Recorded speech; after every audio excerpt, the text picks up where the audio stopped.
The primary purpose of this podcast is to educate and inform. The views, information, or opinions expressed by hosts or guests are their own. Neither the show nor any of its content should be construed as investment advice or as a recommendation to buy or sell any particular security. Security-specific information shared on this podcast should not be relied upon as a basis for your own investment decisions. Be sure to do your own research. The podcast hosts and participants may have a position in the securities mentioned personally through sub-accounts and or through separate funds and may change their holdings at any time.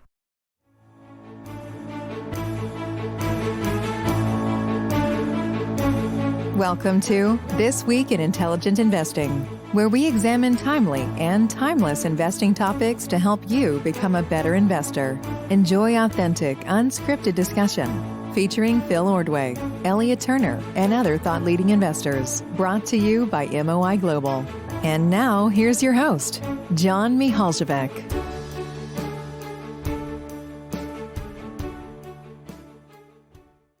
Great pleasure to have you with us for another episode of This Week in Intelligent Investing. We have a great episode ahead, and it's a pleasure to welcome my co-hosts, Phil Ordway and Elliot Turner. Phil, I'll turn it to you to kick it off. Great. Thanks, John. So this week, as we're recording this in the third week of April 2022, and this will probably go down in market history for at least a small segment of the world, is the great Netflix bloodbath when Netflix came out and shocked the world with these results that were, I guess on the one hand, not as terrible as they might look, but on the other hand, they shed subscribers for the first time in a decade and put out guidance to lose more subscribers in the coming months and quarters. And just that news alone sent the stock down 40% in one day.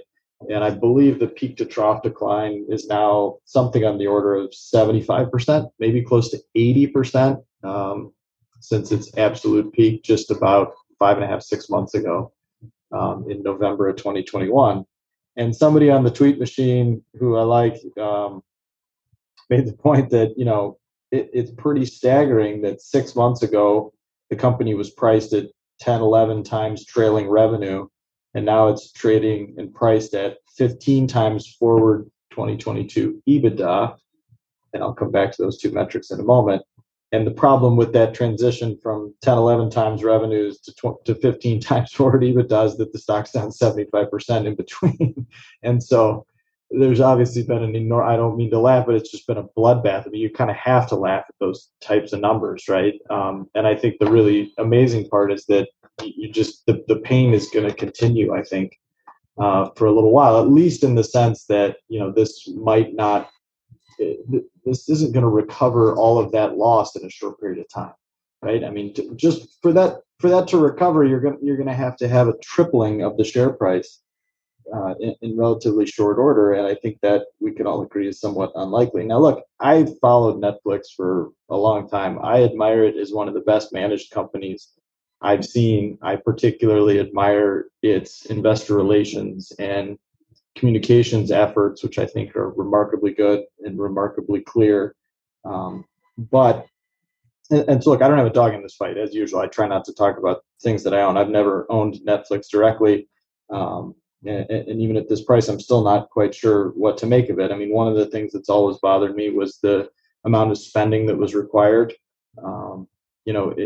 Whether you think the spending was good or bad, it was a very capital-intensive business in a very competitive business. And I think even they admitted in their shareholder letter the other day that the pandemic trends, the subscriber influx during 2020 and 2021 kind of masked the competitive landscape shifting around them, where Disney Plus went from a standing start to now 130 million subscribers or whatever it is, and all the other subscription streaming services that are out there. But look, I mean, this is going to be a rough road now to recover. Anybody who bought Netflix stock at $500 or $600 a share, let alone I think the peak was almost $700 a share, is having a long, hard look in the mirror. And obviously, there was one big, well-known fund manager who bought a huge stake in January and blew out of the whole thing on earnings day a couple days ago. And I think there's a lot of people having that kind of panic man overboard moment right now. And I don't have any specific advice about what to do about that, but I will say that one way to avoid getting into that position is to get off of this carousel where you confuse pricing and valuation. And that was the whole point of that tweet that I mentioned, where, the whipsaw, you would think for a company of this higher quality to go from 10, 11 times revenue to 15 times EBITDA, you wouldn't think would be all that big of a deal, right? You'd think that for a company that's unlevered, still growing, still profitable, still winning in the marketplace in a lot of ways, wouldn't entail a stock price decline of 75%. But that's why I find those multiples so unhelpful and in some ways so misleading. And that's why I always preach to anyone who will listen, the students in my MBA class or anyone else for that matter, is don't let pricing distract you from your valuation work. It's fine to use multiples as a shorthand. Obviously, Michael Moveson's written a great paper about this, which I would recommend to everyone, about the uses and misuses of multiples. But the fact remains that they are just shorthand for an actual valuation process. And so anyone who bought Netflix 5 years ago, I think the share price back then was around $100 a share, is still sitting on an unrealized gain of 100%. And if they did that based on the fact that they thought the cash flows were going to be somewhere around X or Y or Z, and we landed in that range, and those cash flows were discounted at an appropriate rate and proved to be a bargain back then, that's what the game's all about, right? Hats off to those people, and they're probably not that worried about it, right? I mean, sure, it's painful to have had this huge mark-to-market drawdown, but they're still sitting on a massive unrealized gain in a company that's probably going to continue to exist and probably going to continue to prosper for years to come. So yeah, look, this was a painful drawdown. Netflix has had painful drawdowns in the past, just like every other company's had painful drawdowns in the past, and that's just how life goes. But the real damage is for people that got distracted along the way in what they thought they were doing by confusing pricing and valuation. So, Elliot, I know you wanted to chime in with some more thoughts on this safety versus cheap idea too. Yeah. So, I mean, let me put a caveat out of the way here. Like, I'm guilty of holding some things down as much as Netflix. So take anything I say with the knowledge that nothing is Schadenfreude. It's just, I'm trying to offer some observations here. And I think, as Phil said, Netflix has been here before. So that's obviously something that, from a management perspective, Reed Hastings has to consider. And then I'd add two more things. One is, check out my thread on Roku and the consequences of Netflix for that. And number two is, you could look at PayPal. It's basically got the same chart as Netflix. I did a Twitter Spaces that'll come out on this podcast in the coming week or so about, a case where I do think management deserves some degree of blame, in contrast to Netflix, where I don't think that's the case. And then the last point before I jump into it, one thing that I think is worth remembering is, in every decade, basically, the best stocks of that decade have drawdowns of 50% or more at some point along the way, if not twice or three times.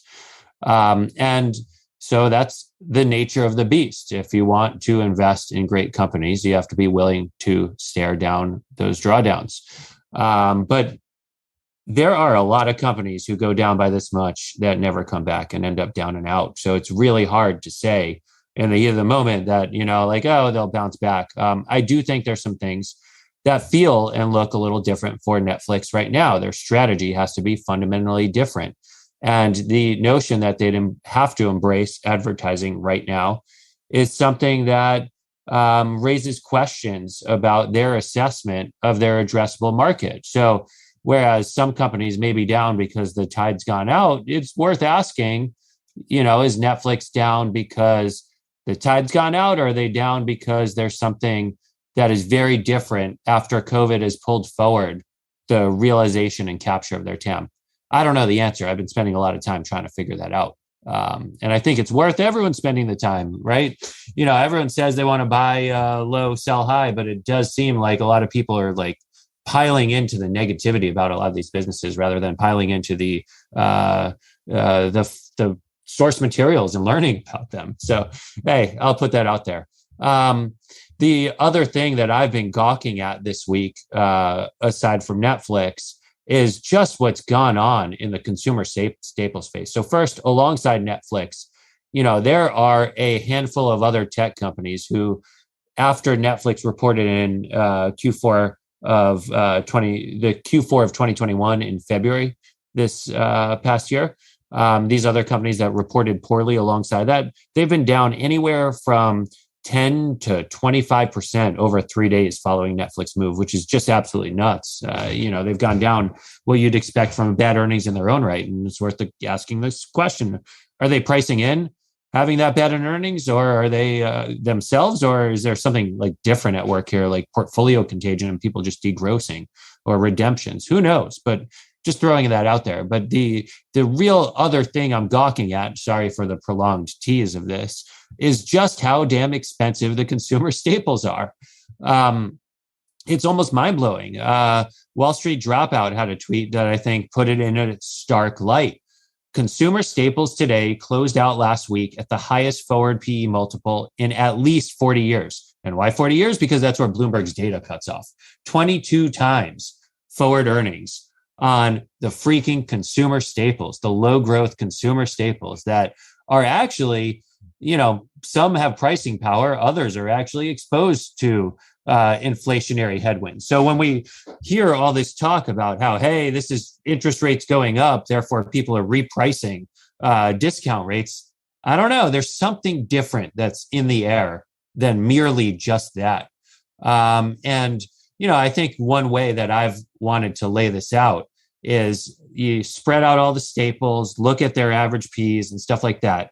Only 5 of the members of the XLP have a lower PE than Facebook on 2022 numbers. And only 3 have a lower PE than Facebook on 2023 numbers. And that's with fully expensed metaverse investment. And I'm not necessarily the biggest proponent of Facebook. I've been critical and nervous about them, though I had to throw my hat in the ring and buy a couple shares, small position here. So full disclosure out of the way. But, the only staples that have a lower PE over the next 2 years than Facebook are Molson Coors, Altria, and Walgreens, who capture both 2022 and 2023, and then Tyson Foods and ConAgra, which are covered in 2022. And these companies, from Altria, they have the ESG problem, et cetera. So maybe, I've seen the expression, Facebook's the new cigarettes. It definitely is what it looks to be in the market. Now, meanwhile, from the average member of the consumer staples in 2022, Facebook is expected to grow at 1% faster on EPS, not top line. Top line is 3x the speed, but on EPS, they're going to grow 1% faster, 6.9 versus 5.9%. And the expected CAGR of these companies on average, so did average of every company in the XLP versus Facebook. Sorry, I keep calling it Facebook, but Meta platforms, whatever you want to call it. Meta is supposed to CAGR from 2021 to 2024 at a 13.8% rate. And the average staple constituent is supposed to CAGR at 4%. So why does this exist? Why does a company like Coke trade at its highest PE since 2002 when carbonated soft drinks are growing at barely more than 2% a year? Why is Costco trading at 45x 2022 earnings? Hershey's has 20% higher multiple than Google, growing at 1/4 the rate. This is where the market's at right now. I don't have the answers to these questions, but I figure I'd ask them. And I, think Phil and John both have perspectives to share on this as well.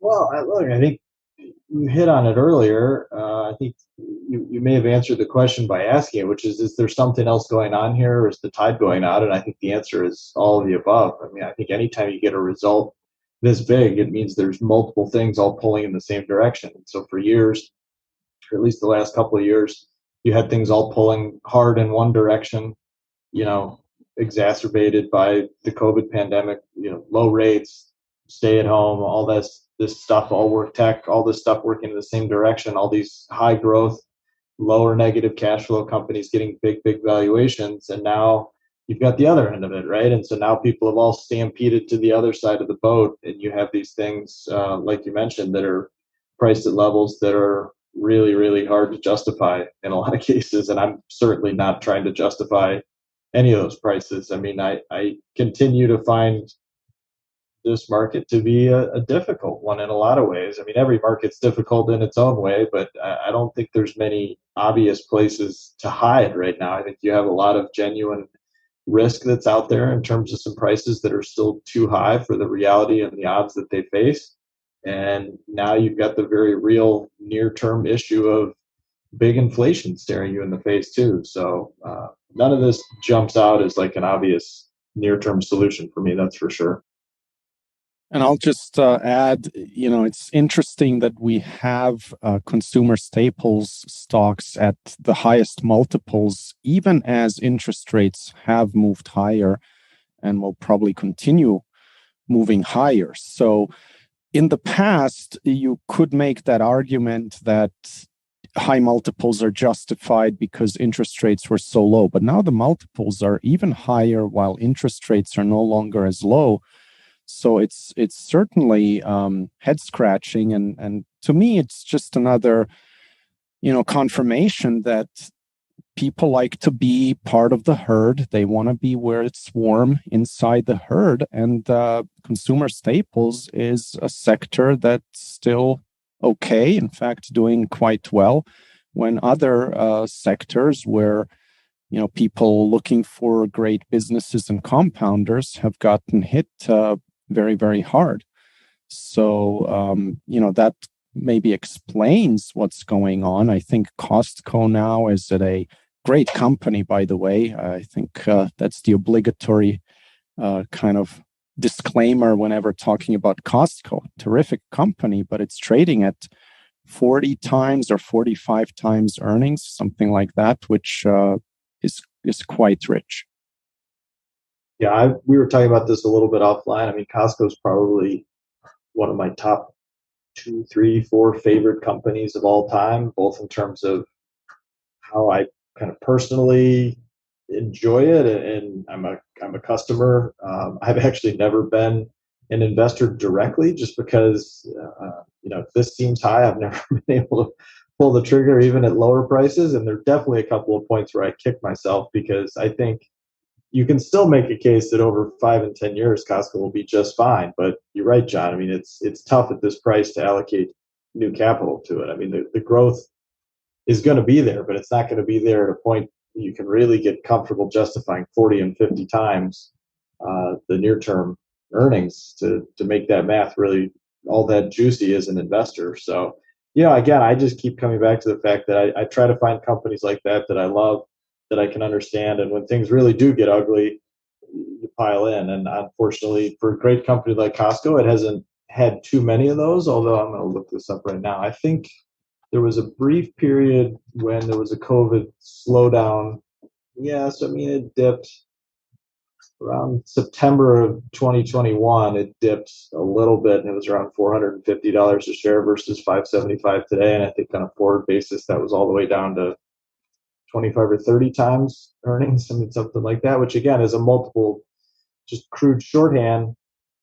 It kind of gives you an idea if you want to start working on it. And when I did start working on it, it was attractive. It just wasn't quite as attractive as I would want it to be to really make it a big investment. So I've never pulled the trigger there, as much as I may regret it. I mean, again, you could make a very, very strong case that, let's say this stock today is overpriced by 10, 20, 30%, something like that.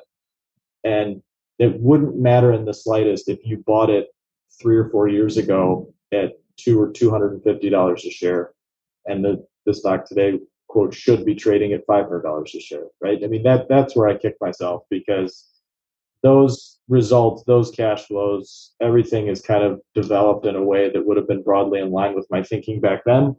And so I should have been able to capitalize that. And that's my fault. That's a clear mistake. And it's one that I might be continuing to make today. But, it's tough when everybody goes looking for the same things. They often jump on the easiest, most obvious answer. And right now that seems to be consumer staples for whatever reason. I don't know if people perceive there to be inflation protection there or what, but it's a dangerous, tough game to play.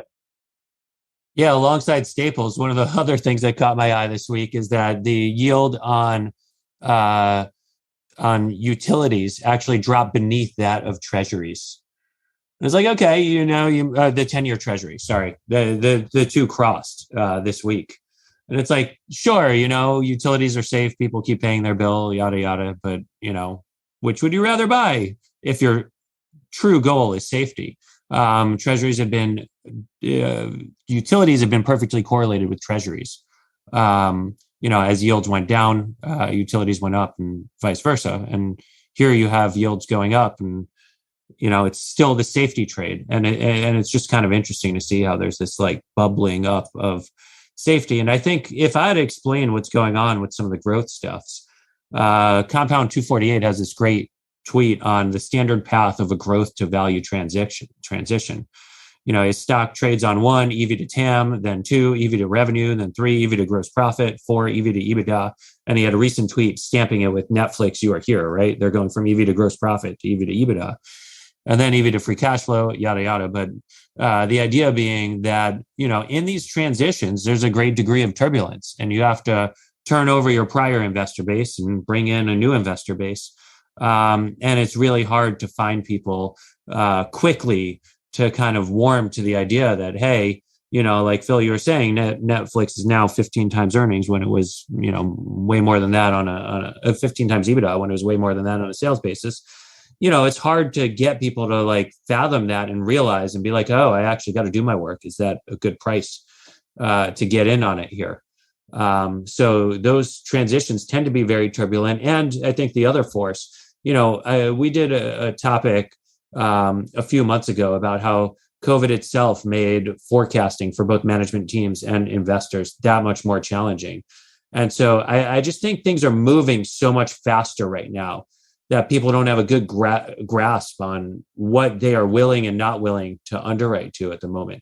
And you're seeing some of the companies like, God, let's destroy the phrase COVID winner, because there are COVID winners who are now back at COVID lows. And I don't know if there is any COVID winner left. And in fact, the COVID losers have won so much that the market actually isn't down over that time, but the COVID winners are.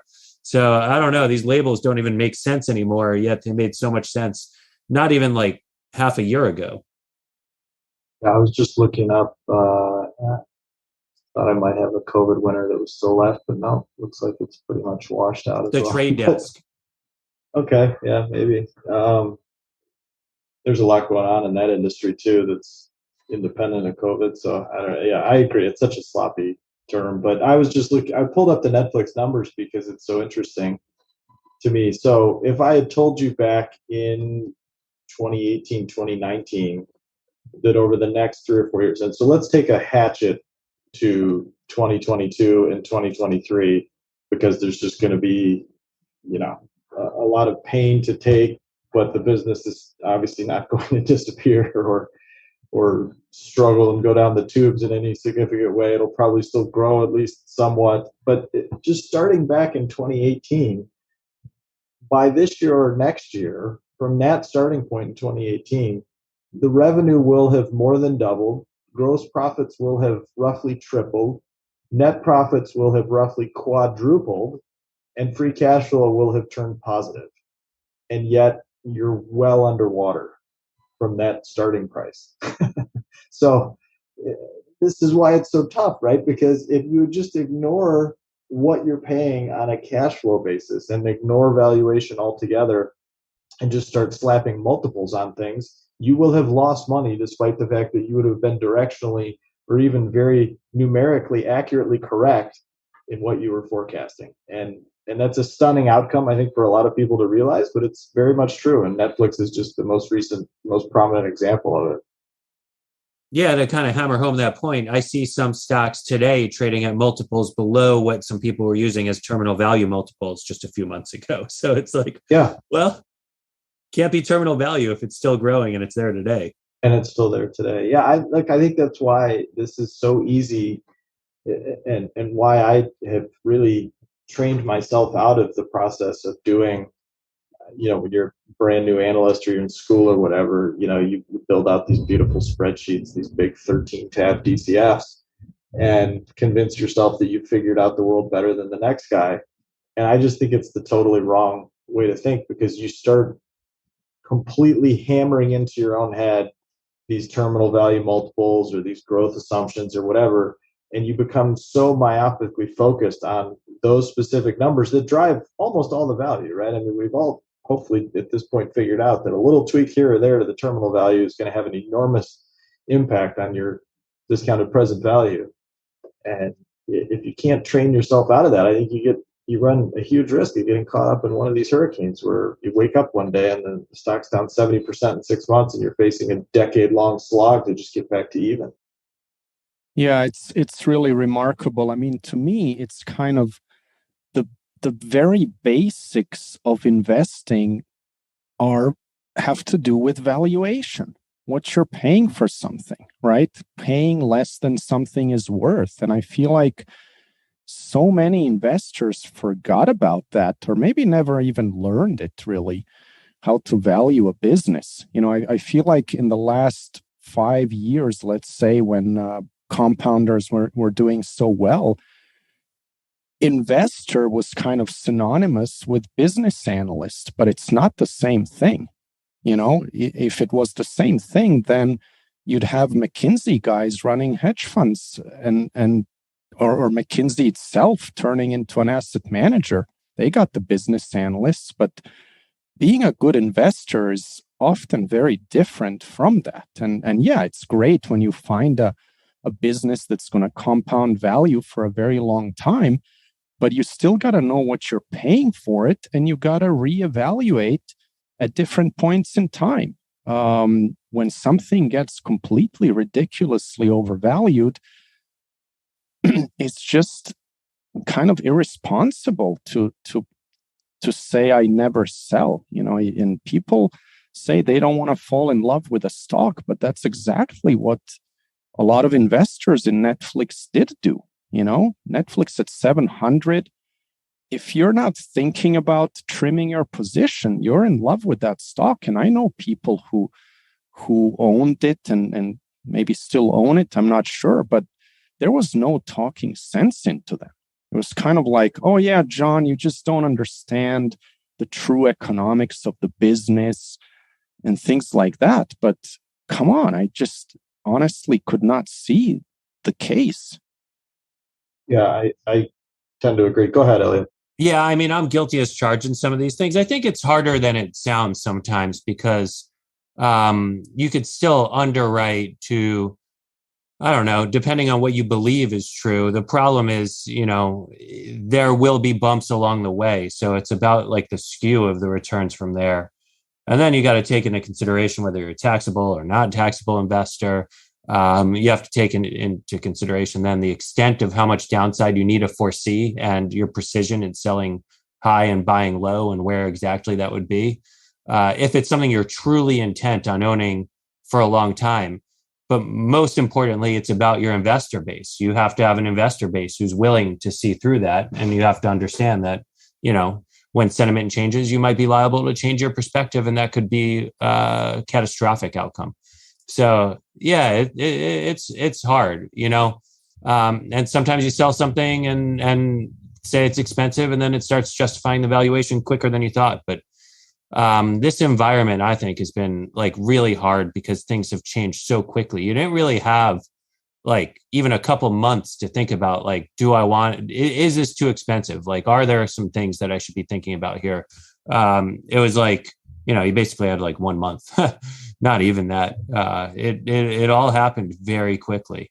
But it was building, right? I mean, it was building over the past couple of years. I mean, certainly since 2020. And so that's why it sucked so many people in, because if someone was very, very legitimately worried about this in 2019, and then it got worse in 2020, worse in 2021,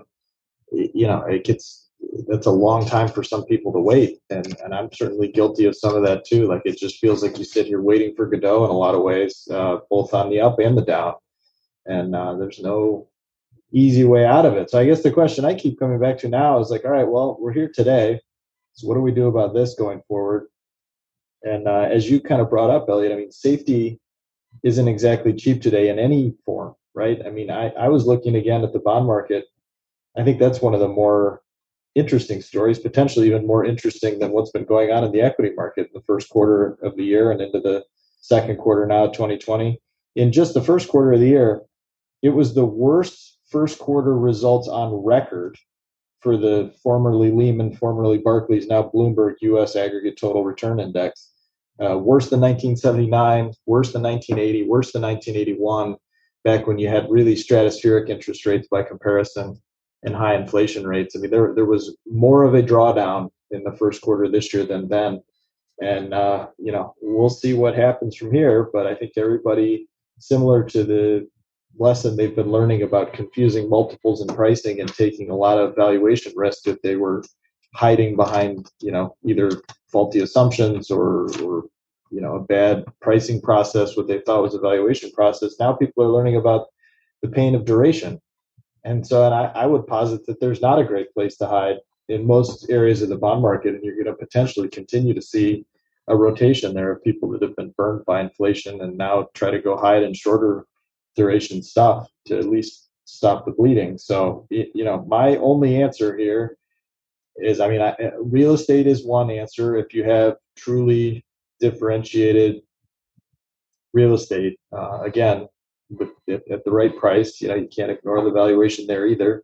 But that's a pretty good place to hide or invest if you're looking to protect long-term wealth in real terms over long periods if inflation is going to stick around. But better than that and easier for me to understand than that is the equities of businesses with real pricing power. So, I'm always pretty focused on pricing power, but it would be very, very difficult for me to allocate new money to an investment today if the business didn't have a clear rationale for sustained pricing power. So, Elliot, I may get to some of why the consumer staples are perceived to be a safe place right now, and it's why they're potentially having their price driven up in relative and absolute terms, as people think that Coca-Cola's got real pricing power, and in a lot of ways it does. I'm with you on the concerns there too, but it's definitely a logical conclusion to draw right now, at least in my mind. Yeah, although that pricing power is one of the things that's been confounding about the weakness in tech. So, you can't paint tech with one brush. I don't exactly consider Netflix a tech company, but a lot of tech companies are selling, infinitely scalable digital product where there is no extra cost to the N+1 unit. And so therefore inflation isn't really an issue anyway. Meanwhile, the tide's just so strong out, it doesn't really matter. And then, you mentioned the bond market. I think that's an interesting place to be looking. One of the things that I'd been looking at was the high yield option adjusted spread. And what I find notable is that from basically what you'd call the summer of 2021, when even a little before the summer, when the vaccines first started widespread rollout, high yield spreads were lower than they'd been at any point post GFC through January of this year. And spreads have gone up this year, though they're basically in the low end of the post GFC range, and they're not giving any sort of indication of pain. Meanwhile, as you've mentioned, Phil, it's been a terrible time to be a bond or equity investor. So despite spreads not blowing out or even moving very considerably, I think, I don't know if today probably changed things a little bit, but before today, we're recording this on, you said the date, but Friday, April 22nd, before today, though it's no longer the case, the high yield bond index was actually down more than was the S&P year to date. So go figure, right? Well, that could be a reflection. It's a great point or observation. It could be a reflection of all this kind of stuff, that there was just an underpricing of risk, and that if you have a business model that was on less than stable foundations coming into this year, now all of a sudden that's really being reevaluated because inflation and the hopeful exit from the COVID era is on the horizon, along with things like the war in Ukraine and all these things, the supply chain shocks that are ongoing. All these things have just made people sit up and realize that, wait a minute, I was pricing this risk at X, and maybe it's not X, it's 20, 30, 40% higher or lower in either direction, depending on whether they're affected favorably or negatively by this. And almost everybody's affected negatively by these events. So, look, I'm looking right now at one of the, I'm going to withstand the temptation to name this company for right now. This is a so-called COVID winner, although the company's been around for 10 years and it's been a darling of many, many concentrated similar peer fund managers where it was supposed to be the next great thing, but it's never generated a nickel of cash flow, even though the top line's been growing dramatically. And they've had to raise quite a bit of debt, and the debt's been always triple C rated and trading at, a massive, premium to anything you'd think would be for a company this highly valued in the equity market. It's trading now at about a 9.1 yield to worst, about 620 basis points over the comparable treasury, and well into the 70s. So I mean, I think there's potentially two things happening here. So to your point that spreads haven't totally blown out, that's probably a fact that, look, you can still get some yield there compared to other things. Two, recoveries will probably be reasonably high in a bankruptcy scenario just because liquidity is still so prevalent, right? At least compared to other economic periods of distress, there's not a liquidity shortfall by any stretch of the imagination right now. So any companies that do get into trouble or, God forbid, do have to restructure, are going to find almost unlimited financing at their disposal. And the old distressed lenders that used to come in and demand a 20% return, got driven down to 8 or 10 or some number for the last several years. It might have crept up 100 basis points or something, 200 basis points lately, but it's by no means back to 15 or 20%. So that probably helps. And I think on top of that is I just don't think you're anywhere near yet seeing a wave of actual bankruptcies and distress that would really cause spreads to blow back out, right? I mean, when spreads really blow out, it's because the market's predicting a big wave of bankruptcies and restructurings. They're going to have real defaults and, loss of capital. And I just don't think that's in the cards for the moment. We'll see. Could change. Yeah, the narrative I'd concocted is slightly different, but somewhat similar, where it's like, what the spread was basically telling you during the COVID period is companies weren't going to be allowed to fail at all. It was that freaking low. And now it's like, companies will be allowed to fail to the same degree that they had been the entire post-GFC period. So this is like the normalization outside of COVID, including like normalization of rate regime in terms of level on the Fed funds rates and the 10-year, and normalization of spreads.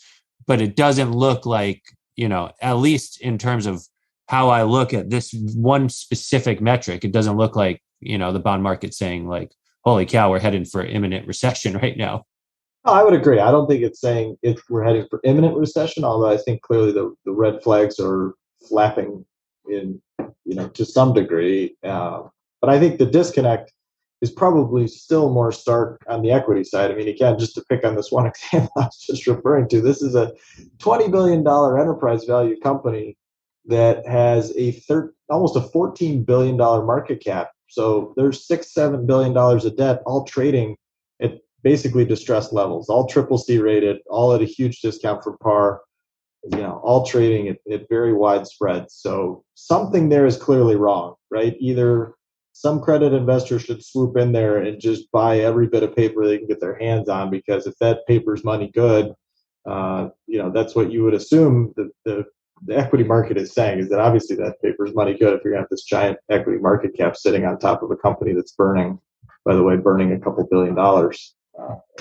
So that does sound interesting. I'm going to try to get you to name names. No, I'm just kidding. But yeah, no, that's a really good point. And I've actually, in 2016, when we had a similar kind of, call it a growth scare, if you will, that started in August 2015 and went through like February 2016. Spreads got much higher in high yield land. But one of the areas that I think was interesting, that is probably interesting in fertile, I shouldn't say probably, it is interesting in fertile hunting grounds now, is when things were pretty juicy, there was a lot of convertible issuance from some of these growthier names. And they did so, not quite zero coupon all the time, but anywhere from 0 to 1% coupons that are now being priced for actual yields. And in 2016, I found one especially interesting situation where I was able to get a convertible bond for equity-like returns to maturity with a kicker on the option side that ended up in the money. And, I'm trying to find the next one of those right now, because I do think there's something out there like that. Though in some cases, these strikes on the option side are a little too juicy for me. Yeah, I agree though. That's a great point. I hadn't really thought about that too much until you mentioned it, but that's an excellent point. I think going and looking for some busted converts right now in a company where you really have some long-term reasons to believe that there's optimism down there that's justified, and the rest of the capital structures, very favorable. So again, this is not the place to go punting for huge returns like the YOLO option traders of the world, but you can really do well in those positions. If there's a busted convert out there in a company with a bright future, you can get some pretty good returns out of that without taking anywhere near the same risk as the common stock.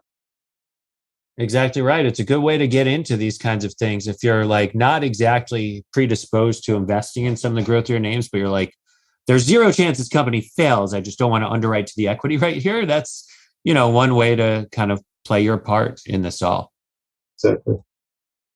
I guess I'll jump in. Elliot, you mentioned Facebook, and I think it's a great example of, how something that everybody hates may actually be the safe place to be, and things that seem safe, take a Costco at this valuation, maybe is not going to be so safe. And, maybe not forever. I mean, Costco 20 years from now, probably price is a lot higher. But as we're seeing with Netflix now, I don't think people buy Costco now to go through a 50% drawdown on their way to greatness, So why not?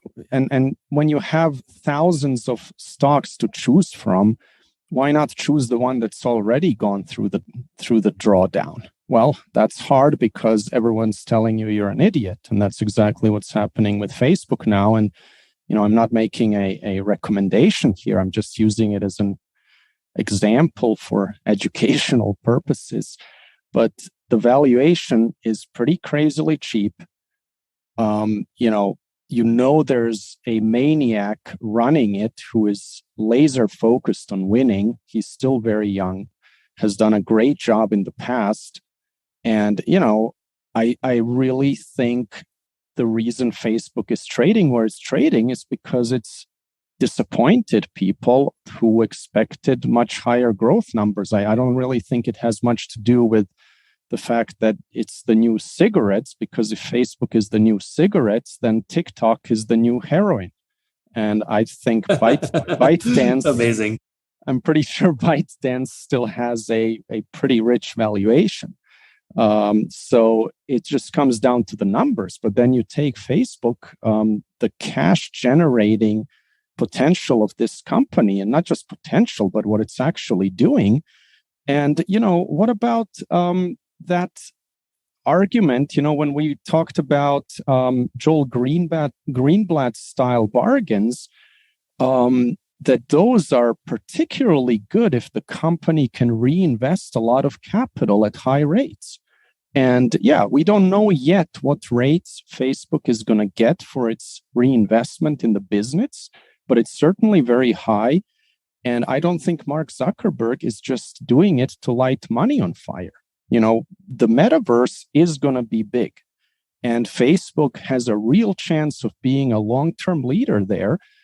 And so that investment may actually pay off, and you're not paying for it right now at all. So, if you're like me, that would be an example of a place to at least look. Well, one thing I would say with the tobacco heroin analogy is that ByteDance is still private, right? So I think the valuation can be as high as they want it to be for quite a while if that thing is privately held rather than publicly traded. So I think you might have some changes down the road on that one, but I otherwise tend to agree. I don't have an opinion on Facebook specifically on the valuation or the future there. It's a tough one for me, but I think it's worth pointing out that I think they both do have very significant societal ramifications, and it's just a stark difference right now between what people are willing to mark and hold in their portfolios at a current level versus what an actual liquid market is able to support. And what's been remarkable to me is if you look, and I said this at the very top when we talked about Netflix, there are dozens of companies down 50 to 80%. And there's some shit in there. There's some really bad companies, but you can't convince me the extent to which the narrative is uniformly negative about every single one of these companies. They don't all suck. Some of these companies are really good, and things just got a little carried away to the upside, and they're like getting a little carried away to the downside. And some of them will prove to have been, very resilient businesses, irrespective of what's happened in the path that's taken them to these specific prices. And when you think about a company like Facebook, like John said, metaverse is definitely something, and there's something there, and Zuckerberg's investing. But at the same time, he could very easily say, like, hey, I'm not seeing the results I want to see out of this. We'll throttle at least half this investment. And suddenly you've got a growing EPS story again, and it could come on pretty quickly. I do think, like, to the podcast we had with Mario Sabelli's point a couple of weeks ago, there are companies that can take action into their own hands to affect outcomes. And you all know about my affinity for Twitter, but it's like some of these companies are really good assets in and of themselves, not necessarily companies with an earning stream, but beyond that, assets with strategic significance to people or businesses out there. And there are going to be some opportunistic hunters who know that, hey, this company definitely wouldn't have sold themselves before, but maybe now is my one and only shot, and they're going to take a run at them however they see fit. So, there's going to be some fireworks. The tactics Musk's taking is far more akin to a 1980s corporate raider than it is to these like friendly board negotiated deals that we've known to see the last couple decades. So, that's what happens when things are in this state. And I don't think it necessarily gets out of this state fast, but for, a few of these assets, the ones that are like good, right, cheap enough in small or interesting enough market cap range, there's going to be action. And this includes companies that appear hurt right now might be like, hey, I have this strategic weakness and I have an opportunity to address it with M&A rather than developing it because my currency is not there to just, spend that margin. But I could make an acquisition that solves that problem for me. I'm going to go do it. And I expect this sort of action to really start taking shape now that you've had a few months to digest where we are. Yeah, that's a good point. And look, this is where good managements can separate themselves from mediocre ones and boards for that matter too. And it does point to the importance of cash and capital structure, by the way, because it's going to be a whole lot easier to go out and do one of those acquisitions right now if you don't depend on using an expensive or overinflated currency to pay for it. But yeah, I mean, like there's no reason that a great company like Netflix can't take this setback and suffer through it and bite down and move on and come out the other side stronger for it. I mean, they've done that before with the Quickster debacle almost exactly 10 years ago. And I don't see any reason to bet against them right now. It's just, as an outside minority shareholder, the lesson remains that you just don't want to overpay for stuff, right? So I think if you, as an investor, or you as a management team, can now take this setback and this adversity and use it as a chance to play offense, that's awesome. That's exactly what you should be doing. I mean, what's the Ben Graham quote about the market? It's there to serve you, not to instruct you. And I think the vast majority of investors have it exactly the other way. They feel the market is telling them something. And yeah, it's telling something for sure, but it's not telling you what's really relevant long term. So when the market is basically telling you that a company can do no wrong and it can only keep going higher, that's probably when you should be skeptical. And when it's telling you that it can do no right, that's when you may want to think about the other side. And being just contrarian for contrarian's sake is not the way to go either. But if you're going to talk about where your time is well spent in terms of looking for ideas, I feel like that's how you need to do it. Why would you break your head right now over whether Tesla is a good buy at over $1,000 when you have so many companies beaten down 50, 70% right now? And as Elliot correctly said, some of them deserve it, but many of them don't deserve to be down so much. go look at those. Don't try to analyze whether Tesla is going to 3,000. Just pass on it. You know what I mean? So, but that's hard to learn, and I think it just goes against the herd mentality. Yeah, it definitely does. It's easier said than done, but these are interesting times, and that's, just have to make the best of the opportunity that's served up in front of you, right? Amen to that. Great. Well, thank you so much, guys. Fascinating discussion. I have a feeling we're going to have more opportunity for similar discussions in the coming weeks and months. So I'm sure we'll be touching on some of the similar things here going forward as well. Phil, did you have a last word for us? No, that was really it. Unfortunately, I don't have any. I put together some thoughts as to other places to look and invest, but I think the thoughts we shared and Elliot's particular point about looking at busted converts and my thoughts about, just finding companies with real pricing power at reasonable valuations that you can own for a period of time is about the best we're going to do. Sounds good. Well, thank you all for listening. I hope you enjoyed it. Till next time, goodbye. Thank you for listening to This Week in Intelligent Investing, brought to you exclusively by MOI Global, the research-driven membership organization. Learn more at moiglobal.com.